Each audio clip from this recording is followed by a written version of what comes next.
Agora, a insatisfação com as medidas de isolamento social, com a crise financeira, com o desemprego e com a reforma do judiciário deu tom aos novos protestos na Argentina. Ontem, milhares saíram às ruas contra o governo de Alberto Fernandes e Cristina Kirchner. Defesa da justiça contra a impunidade e a quarentena eterna foram os lemas das mobilizações que ocorreram em várias cidades do país. 3 dias depois de a Casa Rosada dobrar a aposta em impor novas restrições de circulação em 18 das 24 províncias argentinas na tentativa de conter a Covid-19.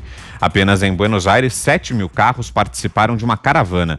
A Avenida 9 de Julho, a residência presidencial em Olivos e a casa de Cristina Kirchner foram os endereços preferidos dos manifestantes. Até o ex-presidente Maurício Macri quebrou o silêncio e apoiou as manifestações organizadas através das redes sociais no feriado. Na Argentina comemora-se o Dia da Raça, ou Dia do Respeito à Diversidade Cultural. Queria ouvi-lo, Fiuza, sobre essa situação na Argentina, sobre o avanço desses protestos contra o governo de Alberto Fernandes. Fiuza. Para começar, você comentou, Vitor, sobre a manifestação do Macri, né? Eu queria lembrar uma percepção que foi trazida pelo Zé Maria Trindade aqui, que está de férias, mas que eu acho que eu ouvi dele e achei muito sagaz, que foi o seguinte: o Macri, de certa maneira, ele é o pai dessa situação, né? O Macri foi eleito para cumprir uma agenda, não vou nem chamar de liberalismo, vamos tirar esses conceitos, esses decalques, né? Uma agenda de condução pragmática da economia e uma agenda de liberdade, né? De quebrar aqueles feudos do kirchnerismo, né? Muitos deles, inclusive, que são objetos de inquéritos e processos por corrupção, e alguns com casos de violência e mortes, inclusive. Ou seja, um poder obscuro. O Macri foi eleito para romper com esse sistema doente. E ele não foi até o fim nas reformas. É isso que o Zé trouxe, e eu acho que ele tem toda a razão, eu não tinha pensado, mas acho que ele tem toda a razão. O Macri amarelou. Como acontece em muitos lugares, eu não quero também julgar antecipadamente, mas a postura do Boris Johnson na Grã-Bretanha, no Reino Unido, também me causa algumas dúvidas. Porque esses líderes que não vão até o fim na ruptura com as velhas estruturas e doentias, eles são engolidos pelo sistema. Eles começam a querer fazer concessões, como aconteceu com os tucanos no Brasil, né? Reformas importantes, monetárias, etc. e tal, e aí começa a ficar aquela tentação de compor com aquele setor que tem um charme ou que tem os velhos caciques de determinados grupos, essas supostas ideologias progressistas, que não tem nada de progressistas no que esse termo deveria significar, são reacionárias, e o Macri ficou no meio do caminho. E aí já era.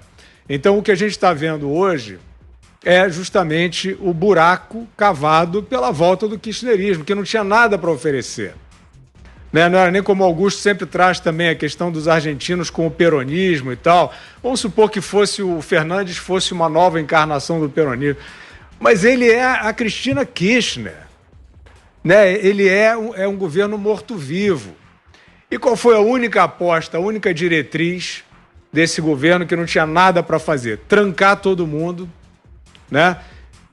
Trazendo a nós mais uma eloquente demonstração que a ideia do lockdown, que diretores da OMS vêm trazendo agora, tardiamente, mas vêm trazendo apelos até, indicando que esta medida nunca foi e nunca será uma medida eficaz como forma primária de se combater a epidemia.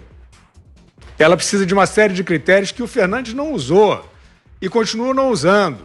Vamos deter a Covid-19, vamos trancar a sociedade. Então, o que os argentinos querem, por exemplo, um dos pedidos feitos pelos argentinos nessa manifestação é volta às aulas. Porque não há nenhuma demonstração científica de que o funcionamento das escolas pelos grupos que envolvem seja uma irresponsabilidade que esteja botando vidas em risco.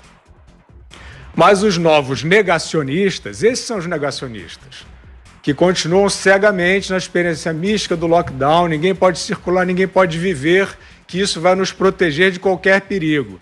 É isso, se o avião não voar, ele não cai, né? É tudo assim. Você pode viver no risco zero, né? E o risco zero, no limite, é não viver, que é o que os argentinos estão sentindo e foram para as ruas e estão indo cada vez com mais intensidade. É um governo que já está seriamente ameaçado.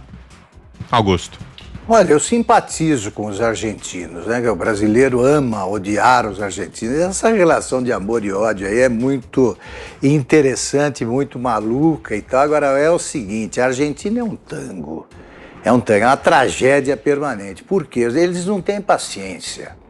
Não tem nenhuma. Eles não tiveram paciência com o Macri, não tem com esses aqui. Quando um governo, quando quem governa um povo impaciente fica errando sem parar, é o caso desse governo aqui, aí é que a coisa fica feia. Eles não têm paciência. Agora, tenta ver. Eu já fiz várias reportagens sobre a Argentina e confesso que eu não consigo decifrar esse mistério. Um episódio, eu poderia citar 30, mas um episódio só resume o que é a Argentina, né? Quando o Perón voltou do exílio para o país, ele foi recebido por uma multidão, aquelas que aparecem quando o Papa visita o Brasil, por exemplo. Uma multidão gigantesca no aeroporto.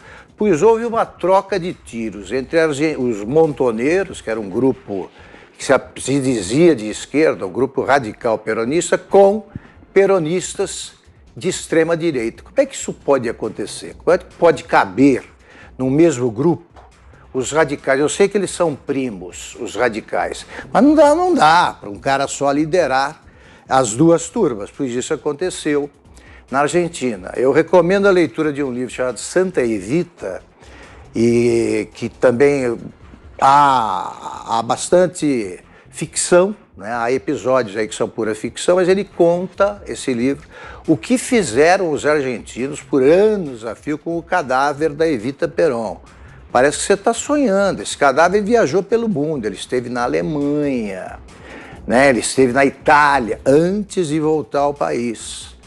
E os argentinos uma vez propuseram, um grupo que sequestrou o general Aramburu, propôs a troca do cadáver do Aramburu pelo cadáver da Evita Perón. Então esse negócio da morte está sempre muito presente no argentino. A colonização da Argentina é recente. Por isso que tantos saem do país. O argentino, ele se sente mais estrangeiro que argentino em determinados momentos. Ele volta para a Espanha, de onde veio o avô. É muito recente. Eles acabaram com todos os índios, não há sobrevivente, nenhuma tribo. Então eu estou citando esses dados aqui ao acaso, para a gente ver que é um país muito complexo, para a gente conseguir entender. Eles acabaram de eleger esse governo. Agora eles estão ainda na quarentena eterna, quando o mundo já mostrou o caminho a seguir. O mundo que já viveu a situação que eles estão vivendo agora.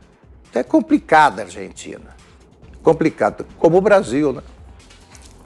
Você, Ana?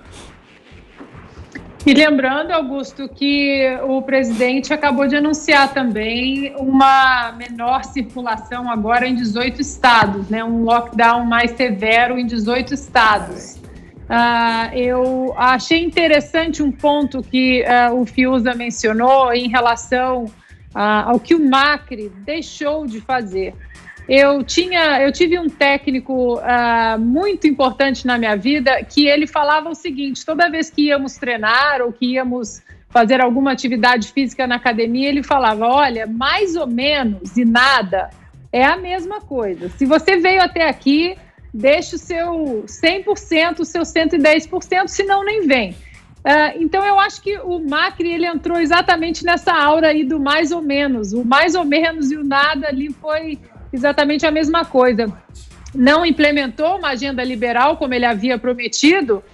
E eu li um artigo recentemente, Vitor, Augusto, que comparava exatamente o que o Macri fez na Argentina, ou deixou de fazer, a esse novo Partido Democrata aqui nos Estados Unidos, que é um partido que foi sequestrado pela ala socialista. É o partido que quer deixar todo mundo feliz ali dentro e não vai.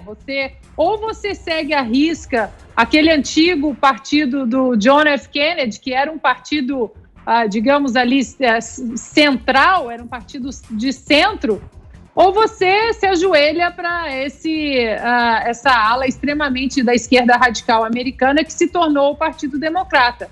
E o que a gente está vendo aqui é exatamente o erro que o Macri cometeu de querer agradar essa ala radical, não implementando uma agenda forte, uma agenda fiscal, uma agenda de livre comércio, uma agenda de crescimento econômico, com algumas políticas severas para a saúde fiscal da nação, e acabou dando no que dando. Então, a eleição de 3 de novembro aqui, Vitor, vai ser muito importante. Ela é muito mais, está além do que republicanos versus democratas. A eleição de 3 de novembro para eleger o presidente dos Estados Unidos é claramente uma eleição entre a liberdade e o socialismo.